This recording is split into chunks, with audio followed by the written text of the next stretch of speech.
Nous allons procéder à la formation sur la gestion de notre site d'information citoyeninfo.net. Alors, on va lancer notre site dans la barre d'adresse de notre navigateur. Je saisis alors l'adresse de notre site d'information citoyeninfo.net. Et je valide par la touche entrée de mon ordinateur pour ouvrir notre site internet.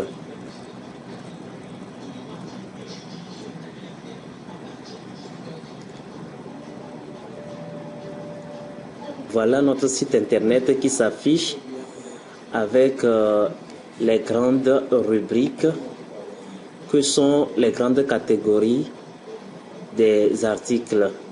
Nous avons ici toutes les rubriques en termes de catégories d'articles. Donc nous avons ici des articles regroupés selon la rubrique politique. Quand on clique dessus, on aura des articles qui sont consacrés essentiellement à la politique. Nous avons la rubrique société qui regroupe les articles d'ordre social, la rubrique santé qui regroupe les articles parlant de la santé et ainsi de suite. Nous pouvons sur le site remarquer les articles top qui sont illustrés chacun par une image, un titre pour l'article et un petit texte d'introduction. Un peu du côté droit, nous avons un module qui nous permet de mettre en ligne une vidéo sur les reportages vidéo. Et un peu plus en bas, nous avons dans l'ordre des articles publiés sur le site qui sont classés selon leur ordre de publication. Donc à cette étape, nous sommes sur la page d'accueil du site que tout le monde qui saisit l'adresse de notre site internet sur internet peut visualiser. Actuellement, nous allons passer à la partie qui nous intéresse le plus, qui est l'administration de notre site, qui va nous permettre d'ajouter de nouveaux articles sur le site. Alors pour ce faire, il faut saisir à la fin de l'adresse de notre site le mot administrateur. On tape alors / et on écrit administrateur. Donc on valide avec la touche entrée de notre clavier pour accéder à l'interface d'administrateur de notre site web. Cette partie du site est réservée à ceux qui possèdent le mot de passe et qui ont l'autorisation d'ajouter de nouveaux articles sur le site afin que le grand public puisse voir et lire les informations. Alors, si j'ai le droit d'administrer ce site, c'est-à-dire d'y ajouter des articles, je me connecte avec mon identifiant qui est admin et ensuite mon mot de passe que je ne vais pas dévoiler parce que c'est confidentiel. Une fois l'identifiant saisi et le mot de passe saisi, je clique sur le bouton connexion pour accéder à la partie du site où je vais pouvoir ajouter de nouveaux articles et gérer toutes les informations que toute personne qui tape notre adresse citoyeninfo.net peut voir en arrivant sur le site en tant qu'internaute.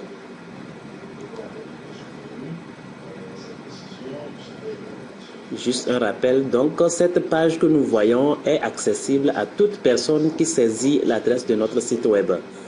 Mais pour que les informations que nous voyons sur cette page soient disponibles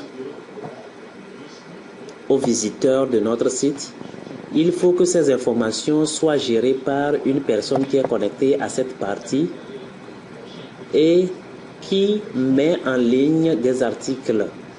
Donc, je vais actuellement passer à la création d'un nouvel article en cliquant sur le bouton « Ajouter un nouvel article ».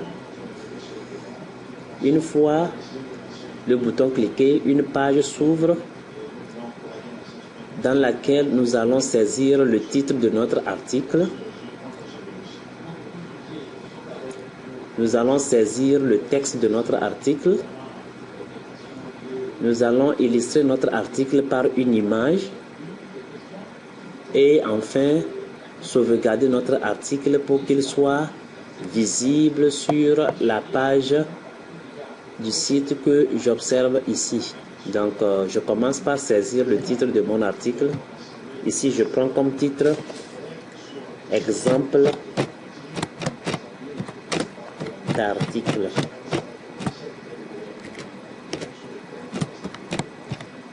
Donc, dans la deuxième case, alias, je saisis que ce que j'avais mis dans la partie titre. Donc, il est plus pratique même de copier et de recoller le titre dans la partie alias. Donc, au niveau de la catégorie, je sélectionne la rubrique dans laquelle je veux classer l'article que je suis en train de rédiger. Il y a www.citoyeninfo.com comme section. Et dans la partie catégorie, on prend une des catégories. Donc, je commence par saisir mon article dans la zone de texte qui se présente comme notre outil de travail Microsoft Office Word, où je peux saisir au clavier les textes de mon article ou aller cliquer un article que j'ai saisi depuis l'outil Microsoft Word, le copier et venir coller dans la zone de saisie de mon article.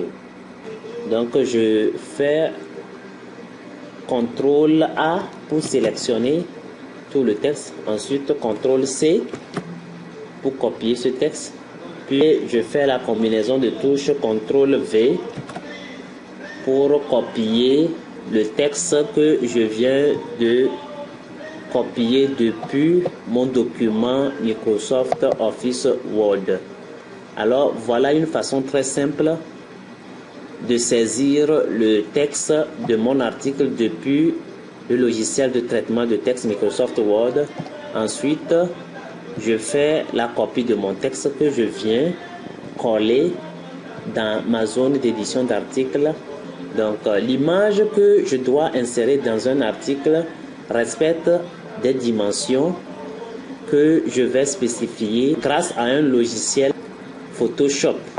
On clique sur le menu Fichier, ensuite sur Ouvrir pour aller prendre notre image depuis l'ordinateur. Donc, je clique sur Bureau pour sélectionner. Je clique pour sélectionner une image. Je fais Ouvrir. L'image s'ouvre. Ensuite, je double-clique sur la petite cadenas pour déverrouiller l'image.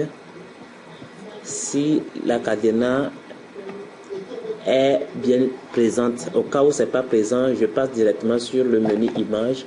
Ensuite, je clique sur Taille de l'image et je redéfinis ma taille qui est 510 pixels.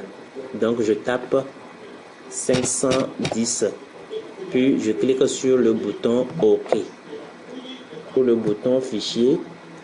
Et je clique cette fois-ci Enregistrer pour le web. Je clique sur Enregistrer. Une fois l'image préparée, je reviens dans mon article. Je pointe mon curseur à l'endroit où je veux insérer l'image dans l'article. Puis, je clique sur le bouton Insérer, éditer une image. Quand je clique sur le bouton, alors pour aller chercher mon image depuis l'ordinateur, je clique sur le bouton que voici, envoyer. Je clique ensuite sur le bouton parcourir ou browse pour aller prendre le fichier depuis l'emplacement qui est ici le bureau. Donc voici mon image en question. Je clique dessus, puis je clique sur le bouton ouvrir. Ensuite je clique sur le bouton upload ou bien envoyer.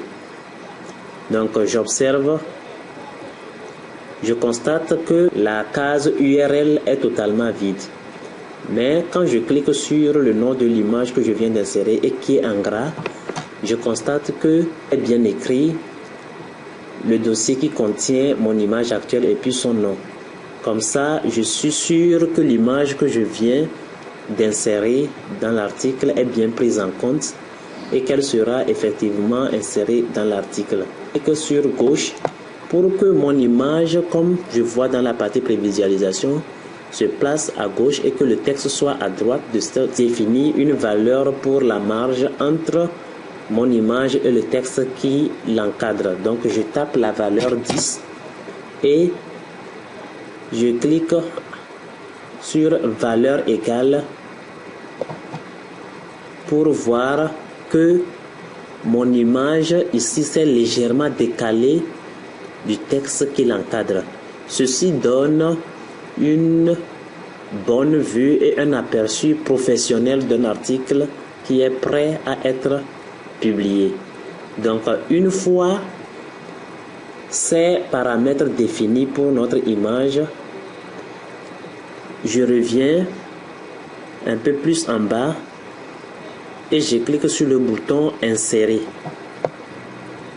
Je remarque que dans le texte de mon article, l'image s'est effectivement placée comme ça se doit à gauche à la position où j'ai placé mon curseur et en respectant les marges que je lui ai définies et la mise en page professionnelle. Donc ce qui est aussi très important, c'est de cliquer encore une fois sur cette image. Ensuite, sur les points blancs des extrémités de l'image qui apparaissent, je clique et je réduis la dimension de mon image en me déplaçant vers l'intérieur de l'image pour lui donner la taille plus petite qu'il lui faut de donner un texte d'introduction à mon article. Donc je place le curseur à l'endroit où je voudrais que l'introduction de mon article s'arrête, puis je clique ensuite sur le bouton insérer un lien, lire la suite. Je clique sur le bouton et je vois qu'il y a un trait horizontal qui se place dans l'article pour me signifier à l'affichage sur le site seulement la partie délimitée par ce trait est lisible par tout internaute, et une fois le bouton lire la suite cliqué, l'internaute pourra avoir la possibilité de lire tout l'article bien détaillé qui s'affiche sur toute sa page. Je viens de finir la rédaction d'un nouvel article que je vais publier en cliquant sur le bouton sauver et fermer. Je clique sur le bouton prévisualiser et mon site d'information citoyeninfo.net s'ouvre.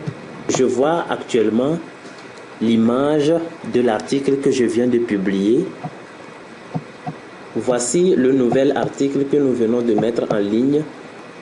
J'ajoute une publicité dans la partie supérieure où les bannières défilent une à une par effet d'animation à côté du logo. Donc je vais vous montrer comment insérer une publicité. Je me reconnecte dans la partie administration. Je me positionne sur le même menu composant. Je clique sur le bouton Explora Je veux faire de la publicité pour ce site internet qu'est Togo Top News, pour lequel j'ai déjà préparé une image. Maintenant, je vais respecter les dimensions nécessaires pour cette image. Et pour ce faire, je reviens toujours à mon logiciel de traitement d'image. J'ouvre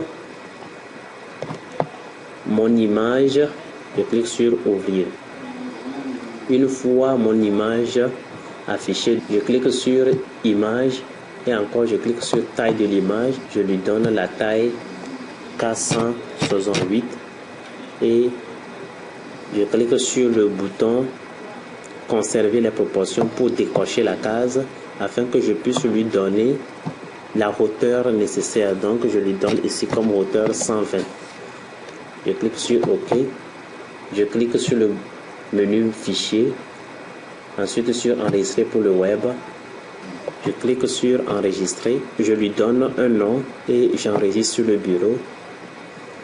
Maintenant, je reviens sur le serveur et je vais aller prendre mon image que je viens de redimensionner pour insérer comme bannière publicitaire sur mon site web. Donc voici l'image en question, je clique dessus. Ensuite, je clique sur Ouvrir. Puis, je clique sur Sauver. Je reviens dans la zone d'ajout d'une bannière publicitaire. Je tape le nom de ma bannière publicitaire qui est Togo Top News. Je mets le même nom ici, Togo Top News.com. Ensuite, je sélectionne la catégorie. Ensuite, le nom du client. Je sélectionne juste les valeurs existantes. Puis, ici, je renseigne le site que doit ouvrir ma bannière publicitaire lorsqu'on clique sur son image. Donc, ça doit ouvrir le site togotopnews.com dont je suis en train de faire la publicité. Puis, pour les champs qui sont en bas, je peux mettre des valeurs, mais c'est optionnel. Mais je reviens au niveau de choisir une image pour la bannière qui est très importante. Je clique sur la petite flèche et je sélectionne le nom de mon image que je viens de préparer et d'envoyer sur le serveur qui est togotopnews.com. L'aperçu de l'image qui s'affiche pour me montrer la bannière qui sera affichée sur mon site. Je clique sur le bouton Sauver. Donc je vais cliquer sur Prévisualiser pour voir la bannière publicitaire que je viens d'insérer sur le site s'afficher. Voilà la bannière publicitaire que je viens d'insérer pour Togo Top News. Je clique dessus. Nous voyons que le site Togo Top News s'ouvre en même temps, juste après avoir cliqué sur l'image de la bannière publicitaire. Une menace a été détectée. Donc, voilà. Nous sommes arrivés à la fin de cette séance de formation sur l'administration du site d'information citoyen info.net.